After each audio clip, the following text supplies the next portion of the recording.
Olá, queridos, a paz do Senhor, você está no ADEC TV e hoje no quadro Lições Bíblicas, estudaremos hoje a lição de número 10, Paulo e seu amor pela igreja. O texto áudio está na segunda carta de Paulo aos Coríntios, capítulo 5, e o versículo 14, a parte A, está escrito assim: porque o amor de Cristo nos constrange. A verdade prática, o amor cristão não é um sentimento egoísta, mas o sacrifício dos próprios desejos para o bem dos outros. A leitura bíblica em classe está na primeira carta de Paulo aos Tessalonicenses, capítulo 1, versículos de 1 a 10. A nossa lição tem alguns objetivos. O primeiro, objetivo geral, compreender o amor pela igreja. E ainda 3 objetivos específicos. Primeiro, destacar o amor de Paulo pela igreja. Segundo, relacionar o amor com a fé na igreja. E terceiro, elencar as 3 virtudes na igreja de Tessalônica: fé, amor e esperança. Professor, as nossas últimas 3 lições nós falamos de Paulo implantando igrejas, depois Paulo discipulando e Paulo cuidando dos vocacionados. Hoje nós vamos estudar uma lição muito importante também, mostrando o amor de Paulo pela igreja.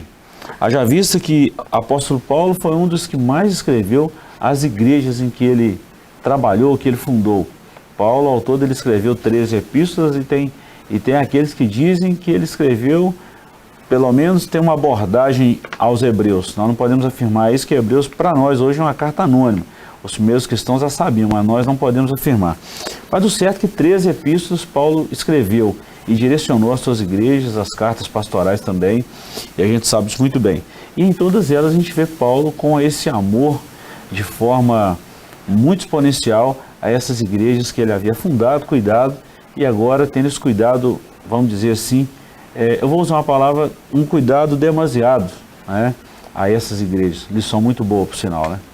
Paulo, sem dúvida, é quem mais escreveu as igrejas, né? Além dessas 13, a gente sabe de outras cartas que ele escreveu que, infelizmente, a gente não tem mais, né? E, assim, ele é o que mais escreveu as igrejas e é o que mais escreveu sobre o tema dessa lição, sobre o amor, né? Todas as suas cartas, ele fala sobre isso, né? A definição mais importante que a gente tem de amor, né, está lá na carta aos Coríntios. Foi poetizada até por outros poetas, né? Foi cantada em prosa e verso por outros artistas, né, e poetas. Então, o tema dessa lição é de suma importância. E assim, a gente vê que é isso que motivou esse cuidado todo, né? A gente vê que o que motivou essas cartas todas serem escritas é o amor que Paulo tem pela igreja. Muito bom. Foi isso que levou Paulo a escrever, a cuidar, a acompanhar, a querer saber como que anda, né? E a querer suprir, nutrir, levantar, suportar, né? Tudo motivado por isso, né? Pelo amor.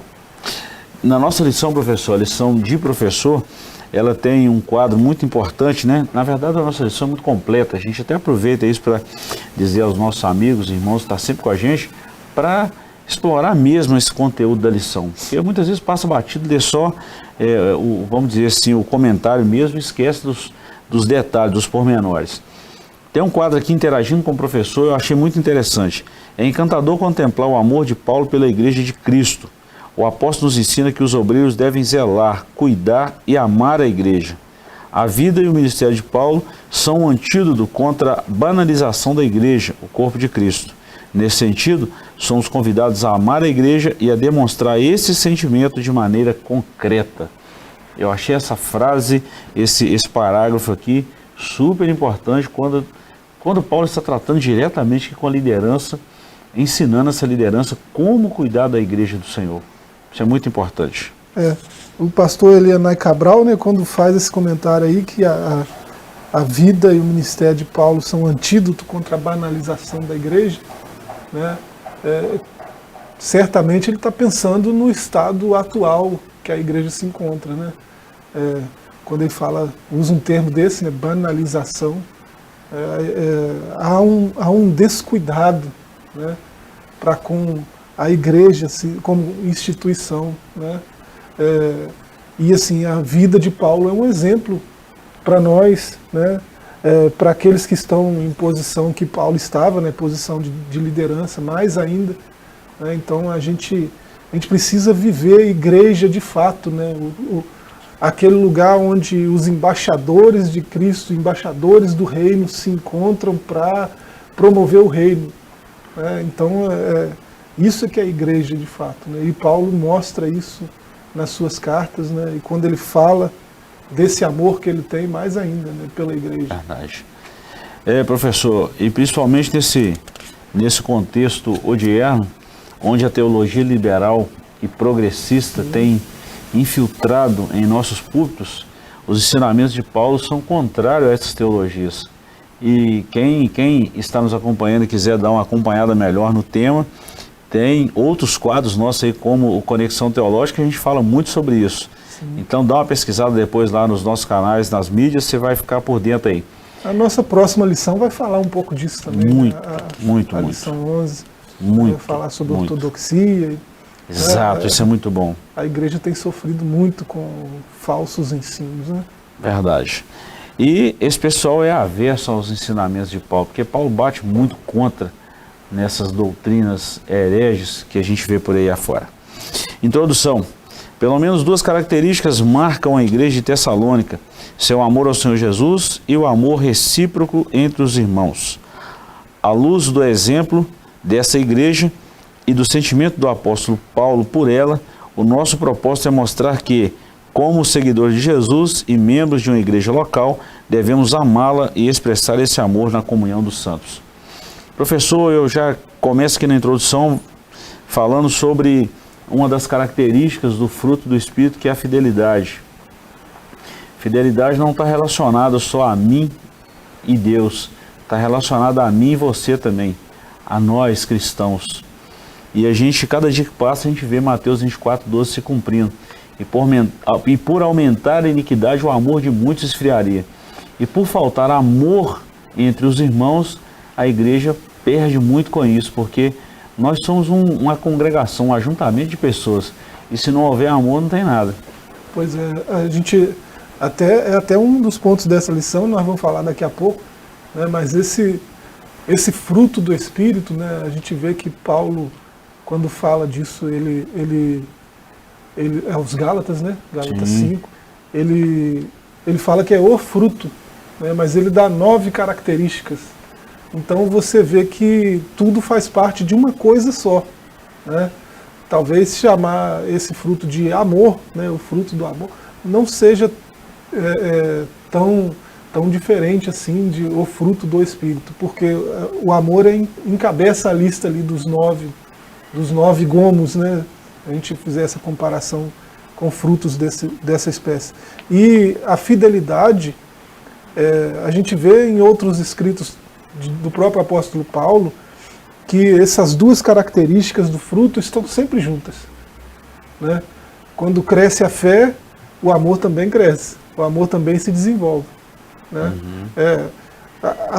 Ele diz que é impossível, né, você dizer que tem fé e não amar o seu irmão, né? Isso as duas coisas, essa informação, né, tem que caminhar junta, né? Eu tenho fé.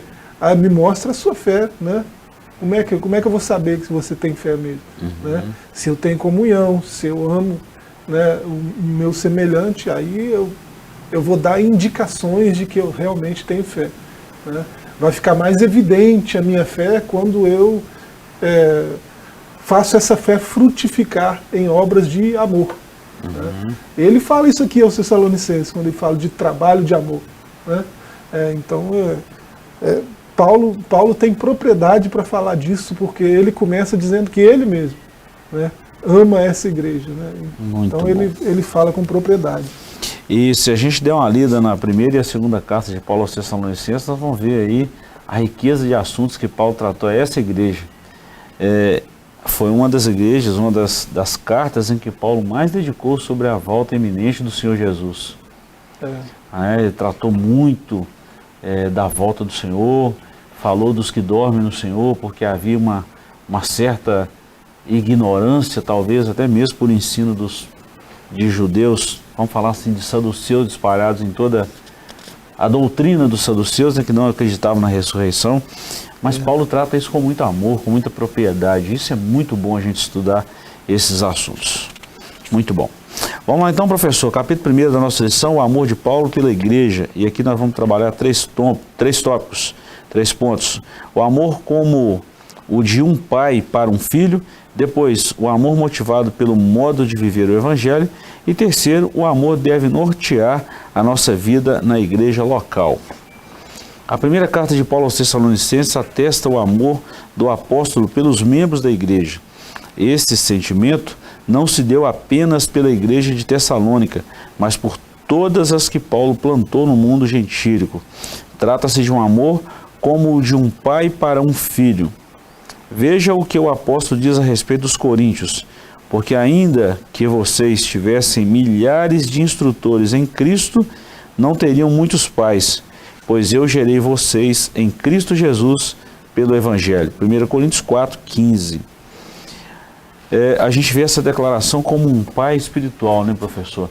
E Paulo, ao fundar essa igreja, ele desenvolve, ou o Espírito Santo desenvolve no coração dele um amor por esse povo, por essa igreja. E eu falo que esse amor esse mesmo amor que operou no coração de Paulo, é o que deve estar operando nos nossos corações para a formação, criação e manutenção da igreja nos dias atuais. Você vê que essa primeira carta atesta o amor, né? O amor de Paulo. Dizer que ama é muito simples, muito fácil de dizer, né? Paulo está dizendo, mas o que ele diz é atestado, né, pelos próprios tessalonicenses, né? Ele dá graças a Deus por eles, por todos eles, né? Então Paulo não faz distinção de ninguém, né? Toda a igreja de Tessalônica é importante para ele e é motivo de gratidão a Deus, né? Para ele. E ele faz menção de todos, né?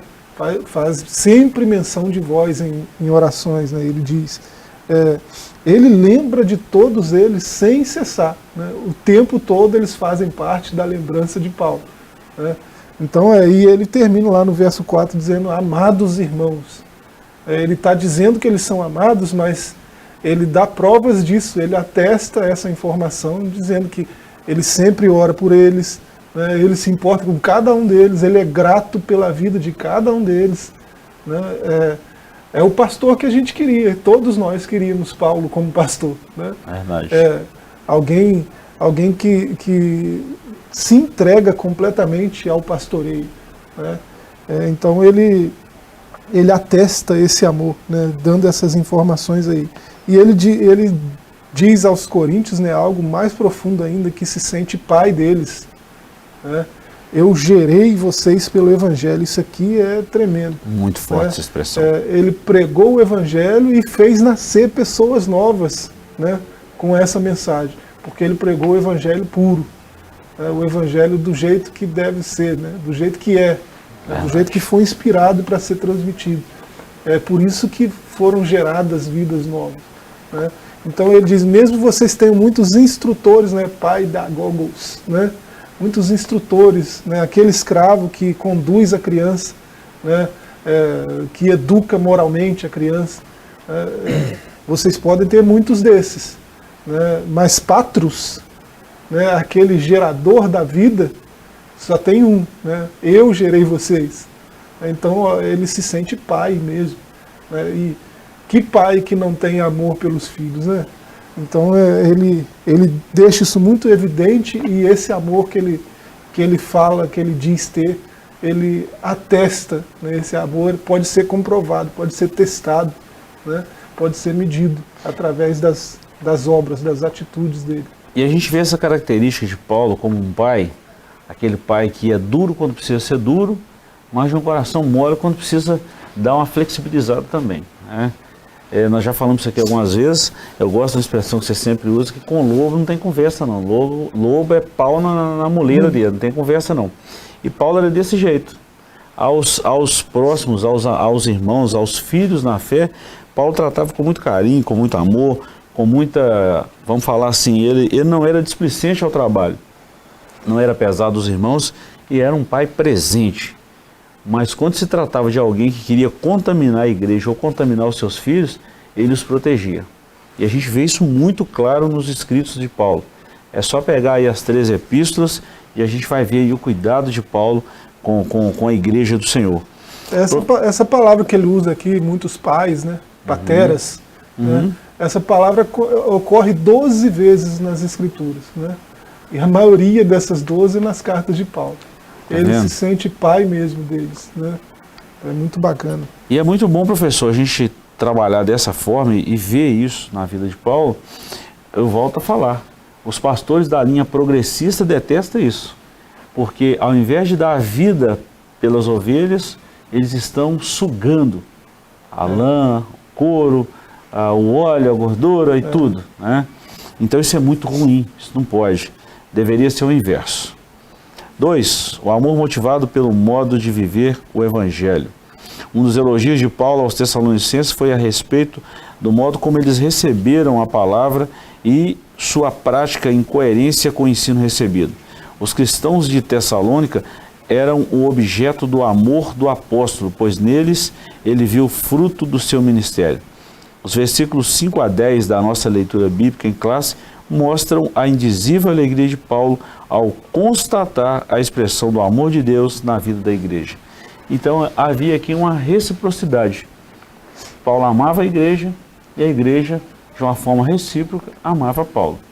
E a gente vê, professor, que o amor, Paulo, você definiu isso muito bem no primeiro comentário nosso aqui, o amor descrito por Paulo em 1 Coríntios 13, como Paulo traça as características do amor e como Paulo não só traça, mas ele vive isso na prática, não só na teoria, mas na prática no meio da igreja.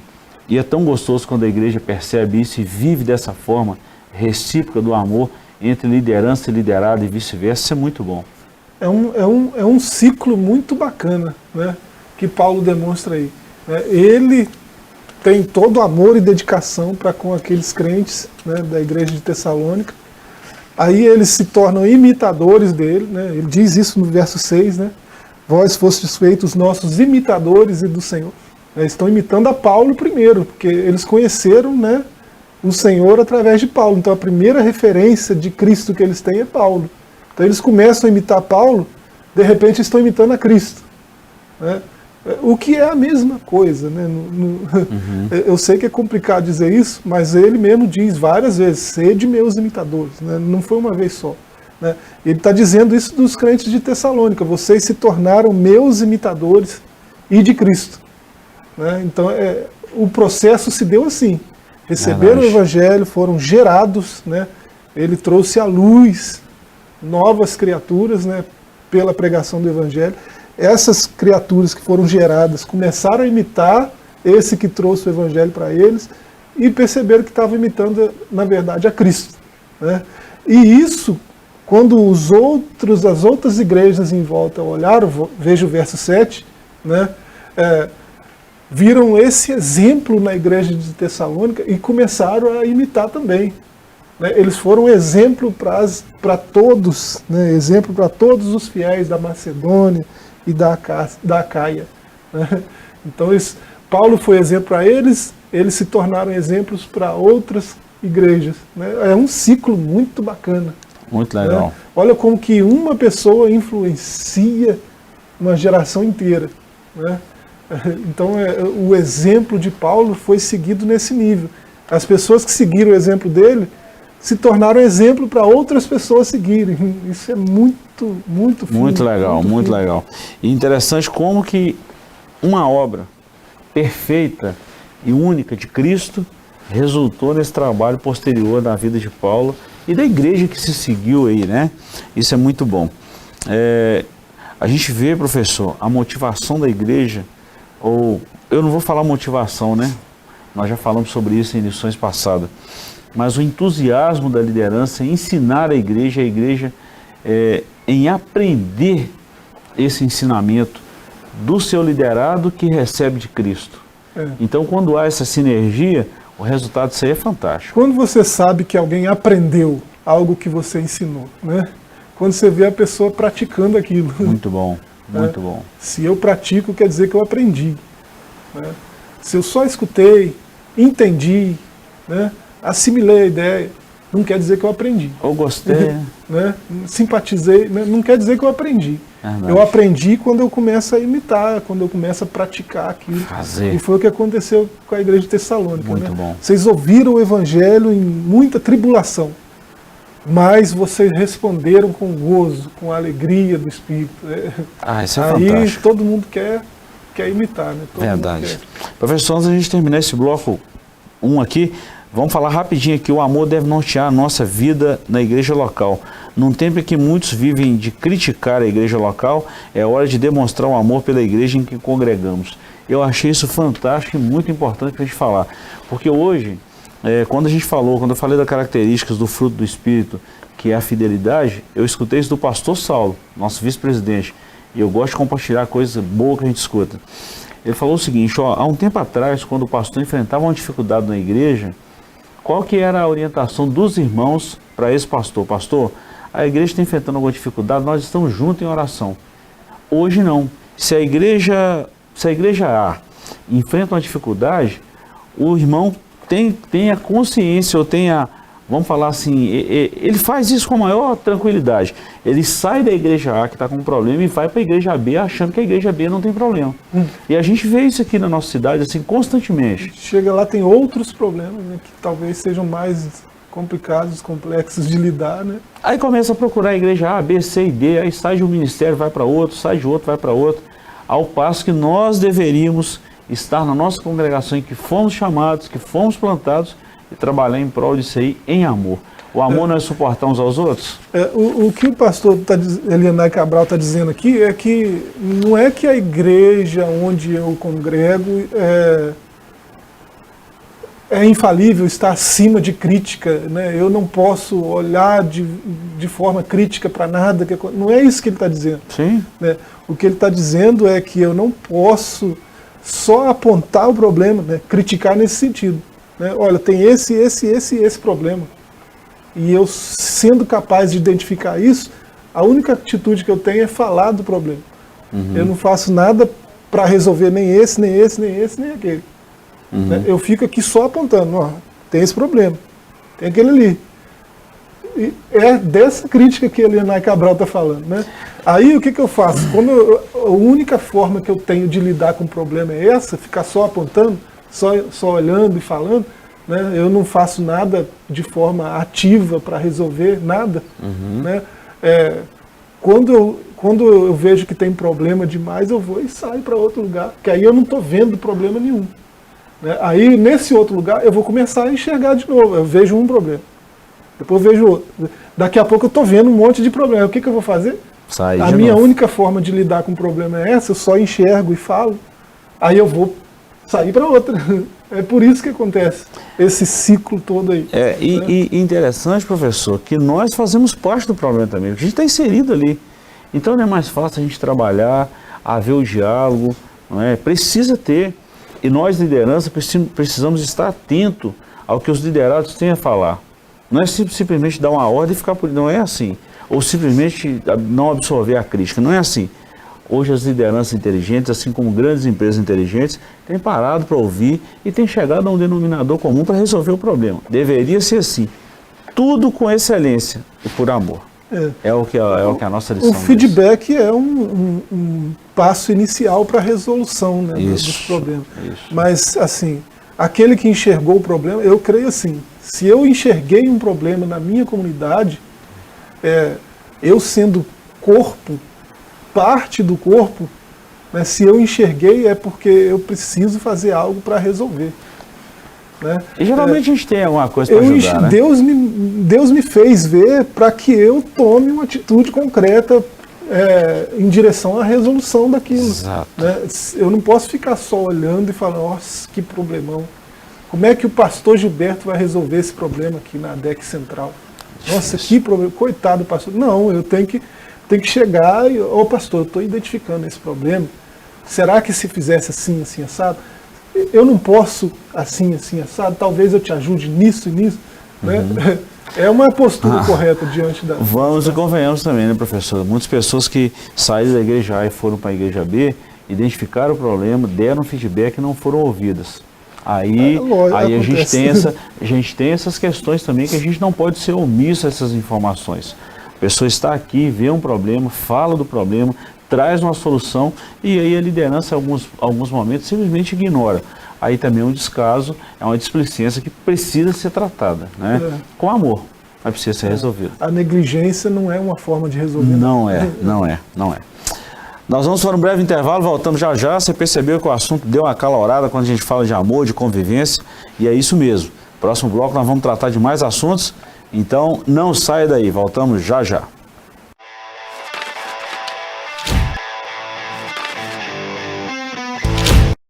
Amados, estamos de volta com o seu ADEC TV e hoje você está no quadro Lições Bíblicas. Professor, estamos falando de uma lição importantíssima e terminamos o bloco anterior falando aí de um assunto muito acalorado, né? Que é exatamente essa convivência entre irmãos, né? Desse fato de o amor deve nortear a vida na igreja local. Professor, e a gente começa aqui o capítulo 2, Amor e Fé na Igreja. Esse ingrediente não pode faltar do nosso dia a dia, do nosso contexto igreja. A gente precisa ter esse amor para lidar com situações. Tem pessoas de todos os comportamentos, de todos os temperamentos na igreja. E a gente precisa saber lidar com isso. A liderança precisa estar muito atento. E se não for por amor, se não tiver o amor, não resolve nada. Vai bagunçar o coreto. A verdade é essa. Então por isso que Paulo vem tratando isso aqui, e não simplesmente tratando, mas ele vem mostrando e dando esse ingrediente importante e essencial para a boa vivência da igreja. Então nós terminamos o bloco falando exatamente disso. Quer voltar lá e fazer alguma observação, professor? Não, tranquilo. Acho que foi muito bem explicado, não foi? Dá para debater 1 hora esse assunto, mas a gente nem tem tempo, né? Pois é. Vamos lá então, amor e fé na igreja. Amor, uma palavra proeminente nas cartas de Paulo. No ensino de Paulo, Deus manifestou seu amor salvífico por meio de seu Filho Jesus Cristo. O apóstolo mostra que a expressão suprema desse amor é a crucificação de Jesus no Calvário. Seu doloroso sacrifício... O apóstolo mostra que a expressão suprema desse amor é a crucificação de Jesus no Calvário, seu doloroso sacrifício. Ele confirma isso ao escrever aos Romanos, mas Deus prova o seu amor para conosco em que Cristo morreu por nós, sendo nós ainda pecadores. Entretanto, é preciso que o ser humano responda a esse amor, cuja reciprocidade se dá nos seguintes termos: porque Deus amou o mundo de tal maneira que deu o seu Filho unigênito para que todo aquele que nele crê não pereça, mas tenha a vida eterna. É preciso crer para responder a esse amor. É o ponto de partida, professor. Ouvir o Evangelho, precisa crer para ter essa reciprocidade em resposta a esse amor divino.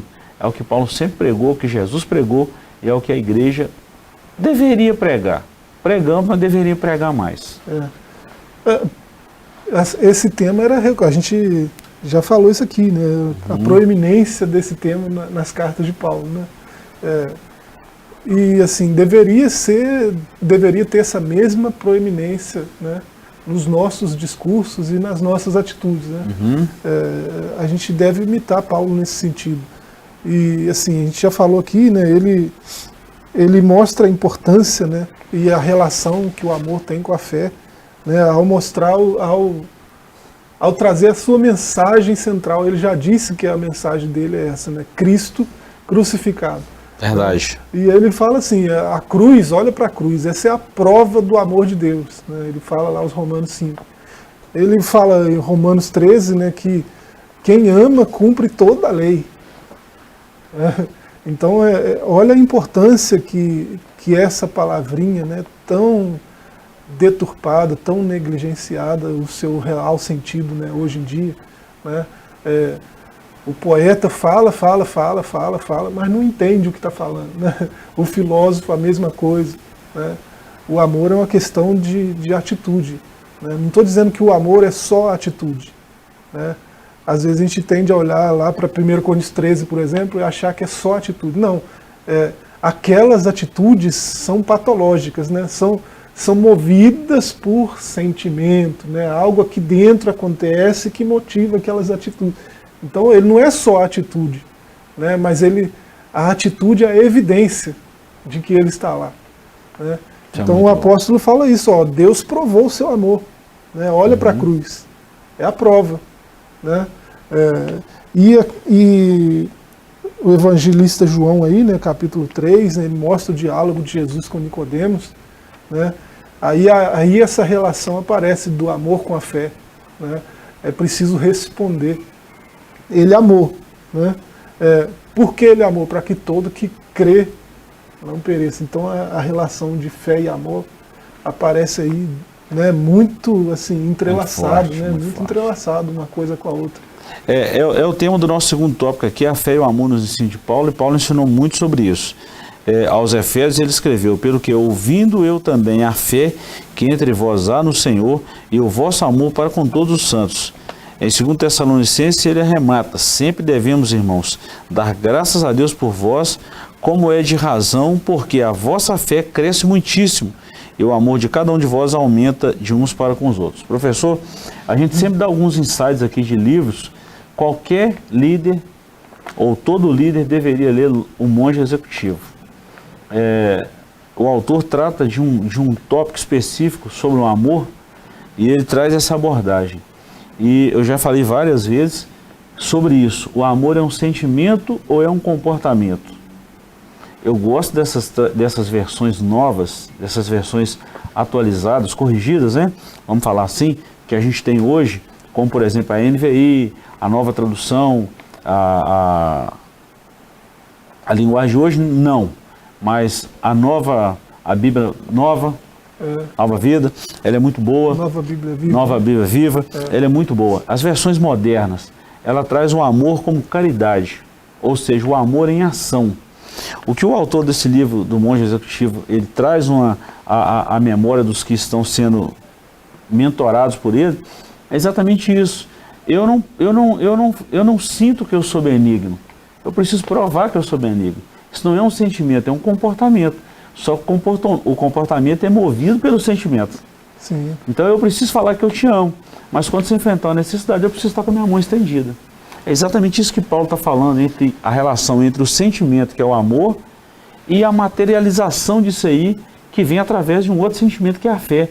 Então as obras, elas são manifestadas pelo amor e pela fé que nós temos em Deus, em Cristo, né? E por esse evangelho que nós pregamos. Então exatamente aqui que Paulo chega no ápice do evangelho, né? No que se diz respeito a esse ponto de fé e amor. Sem esses dois ingredientes, professor, é impossível a gente falar que ama as pessoas. A gente está vendo um monte de gente sofrer aí, um monte de gente caído pelas ruas. Eu falo com a minha esposa direto quando a gente está passando nas ruas. Eu não consigo entender como que um ser humano está caído ali e ninguém faz nada por ele. E Paulo está replicando aqui um ensino que é de Jesus mesmo, né? Exato. Ele diz, exato. Como vocês dizem que amam a Deus, que não veem, né? Se vocês não amam seu irmão que vocês veem, né? Então, como que eu provo, né, o que eu amo de fato? Como que eu provo que eu sou cristão de fato, né? Se eu sou cristão, eu ajo como Cristo agiria.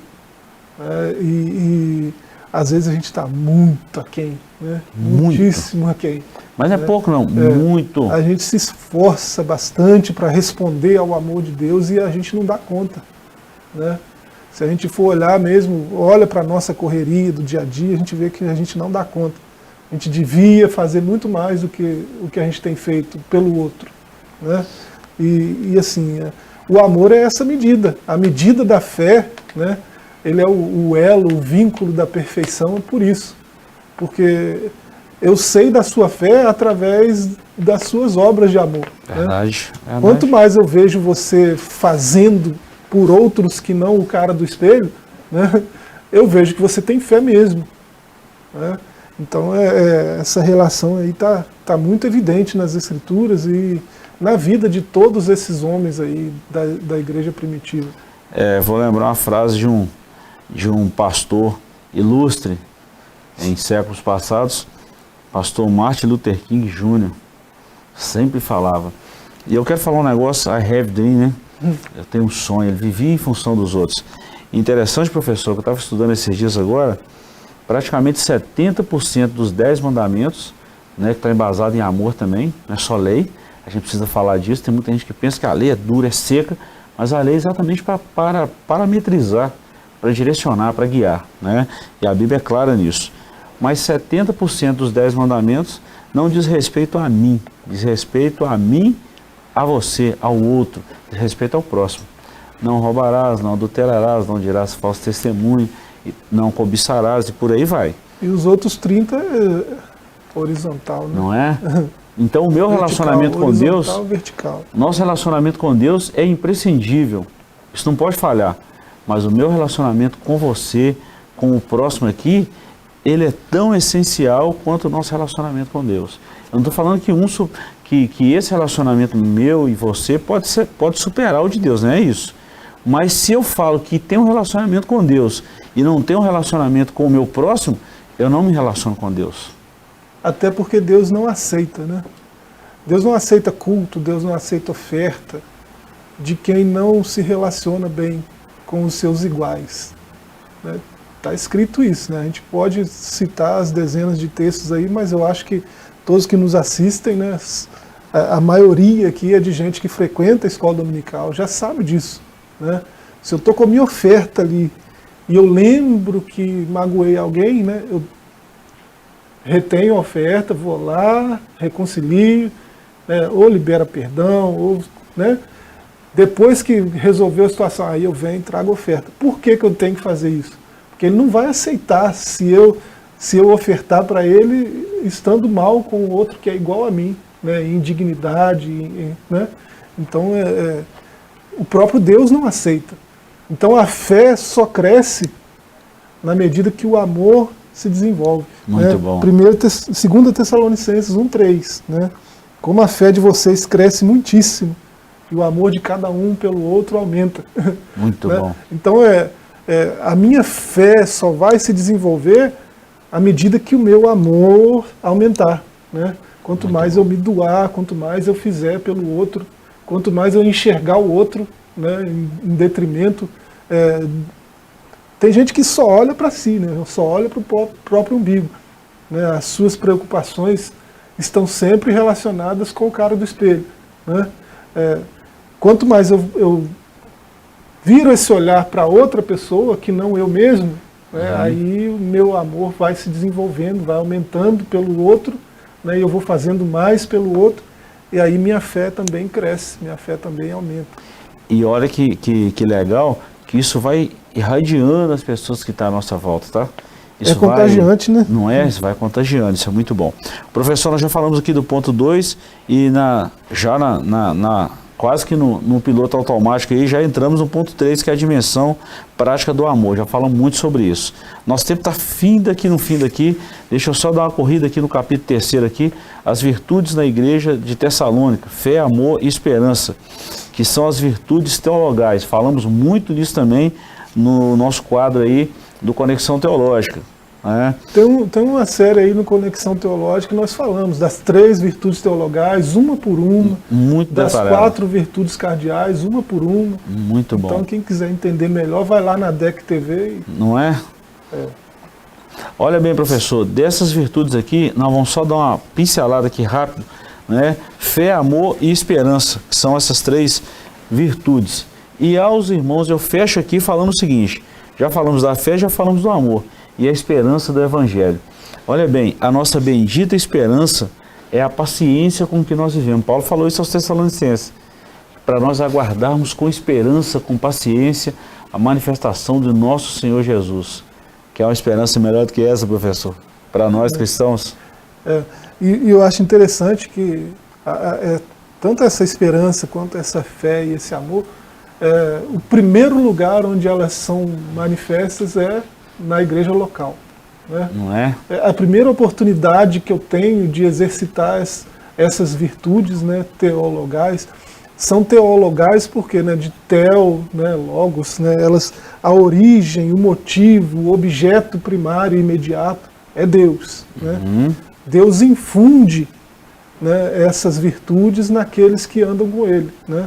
Então, se você é cristão, você está desenvolvendo em algum nível, né? Não sei em que estágio você está, né? Mas está desenvolvendo em algum nível essas virtudes, fé, esperança e amor. Deus infunde isso, né, naqueles que passam a andar com Ele. Né? Então, por isso são teologais. Né? E assim, a primeira oportunidade que eu tenho de manifestar fé, esperança e amor é na minha casa. Né? Então, meus familiares, né, a minha comunidade de fé, aonde que eu congrego. Né? É ali que eu tenho que exercitar a fé, esperança, amor. Né? Se as coisas estão ficando complicadas ali onde eu congrego, né, eu estou tendo muito mais oportunidades de manifestar fé, esperança e amor. Por que eu vou sair e ir para outro lugar mais confortável? Né? Não faz sentido, né? Pessoal, nós chegamos ao final do nosso quadro de hoje. Professor, muito obrigado. A aula foi uma aula sensacional. Eu acredito que nós contribuímos muito para o crescimento espiritual nosso, né, professor? Quando a gente fala, a gente está estudando também, mas também de você que nos acompanha sempre. Até o nosso próximo encontro, se Deus permitir. Forte abraço e até lá.